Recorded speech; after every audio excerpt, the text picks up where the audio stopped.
ഏതായാലും എനിക്ക് സന്തോഷമായി. ആദ്യം എന്നെ കാണാൻ വന്നല്ലോ നീ. റിലീസിംഗ് ഓർഡർ എത്തിയെന്നറിഞ്ഞപ്പോ ആ മതിൽക്കെട്ടിന്റെ ഉള്ളിൽ നിന്ന് എങ്ങനെയെങ്കിലും രക്ഷപ്പെടണമെന്നായിരുന്നു. പുറത്തിറങ്ങിയപ്പോഴാണ് ഇനി എങ്ങോട്ടെന്നുള്ള ആലോചന. എന്നെ കണ്ടാൽ മുഖം തിരിക്കാത്തവരാരൊക്കെ ഉണ്ടെന്ന് എനിക്കറിയില്ല. എന്നാലും നീ ഉണ്ടാവുമെന്ന് തോന്നി.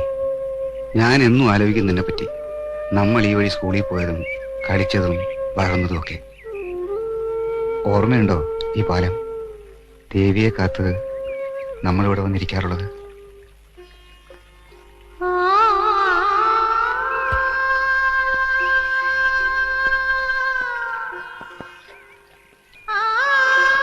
ദേവിയുടെ കാര്യം അറിഞ്ഞല്ലോ അല്ലേ? അറിഞ്ഞു. കൃഷ്ണമാമയുടെ ഒരു കത്തുണ്ടായിരുന്നു. തെറ്റും മാപ്പും ഒക്കെ പറഞ്ഞ് കരഞ്ഞോണ്ടൊരു കത്ത്.